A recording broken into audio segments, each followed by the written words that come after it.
मैया माने हाग्रामा महिलारिया उदालगुरियाव फैनानै मोनसे मिटिं खालामदों आरो बे मिटिंनि गेजेरजों बुंदों माने सनितपुर आरो बिश्वनाथखौ माने BKWSCआव माने सोसननांगौ होननानै बिथांमोना मा खालामदों आरो बेहायनो PGSMनि गाहाय नेहाथारि बिथां नित्य बसुमतारिया माने BKSआवसो माने सनितपुर आं बुजियाखै बिथांमोना बे नित्यआनो होन बा सोरबायानो होन गोदो गोदायनिफ्रायनो सोमावसारनायाव दङना गैयामोन बियोथ' दिनै आंनि डिसिसन बा सोरनिबा डिसिसन नङा गोदो गोदायनिफ्रायनो सानजाहा सिमाया बारनांगो होननानै अरायसम सोमावसारबोदों आरो बिनि थाखायनो गहपुराव 500 जन मानसि थैदों दा दिनै नित्य बसुमतारिया बुंथों जे मानो 500 जन मानसिखौ बै समाव फोथैखो जुदि नोंथांमोना बेबायदि एजेन्डायानो गैयाबा बेबायदि जुदि थांखियानो गैयाबा बे मानसिफोरखौ फोथैनायनि खुनु जुक्ति गैयामोन दा दिनै बिथांमोना उल्थां फाल्थां खोथा बुंनानै गावसोरनि राजनितिनि खामानि मावदों बिनिख्रुइ जेबो नङा ओंखायनो बिदि बुंदों बे गोरोबथाया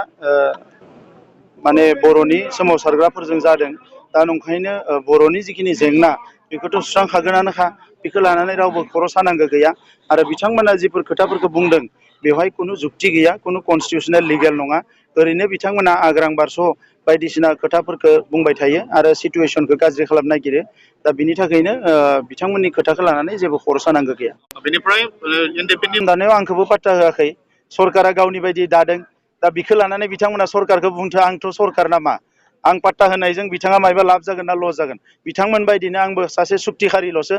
आंबो साइन होग्राल'सो दिनै बिथांमोना आरो आंखौसो जुदि भारत सरकार आंखौसो आसाम सरकार होनना सानबाथ' जानाय नङा बिथाङाबो बिबान दङ दा सुक्तिखौ खालामदों बिथाङा साइनखौ होदो बिथाङा दिनै जुदि सोरबा प्रमद बर'खौ टारगेट खालामबाय थायोबा बोरै जानो गावनि खामानिखौ मावना गाव मानो मावनो हायाखै बेखौसो बुंनांगो आन्द्रखौ नुदों आरो चन्दन ब्रह्मआ मोननै गुलि गावदों मोनसेया जाबाय बिस्वजित दैमारिखौ पलिटिक्सआव केक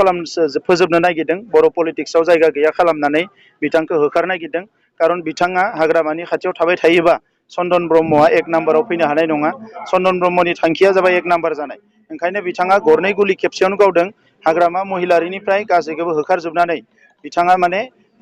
दिनै हाग्रामा महिलारिखौ फिनिश खालामनो नागिरदों लोगोसे बिस्वजित दैमारिया जिहेतु हाग्रामा महिलारिनि खाथि सोमोन्दो थाग्रा मानसिमोन बेखौबो बिथाङा होखारनानै दिनै BPFनि थेर बेथेर धंस' जानायनि मुल नायकआ जाबाय चन्दन ब्रह्म दा नंखायनो दिनैनि समाव बिस्वजित दैमारि बिथांनि खोथाखौ बिथाङा बुंगोन बिथाङा मा खालामगोन खालामा इयुनाव इमानुएल मुसाहारि जेनेरेल सेक्रेटारि पार्टिनि दिनै बिथाङा ओंखारनानै थांनो गोनां जाबाय दा बिनि थाखाय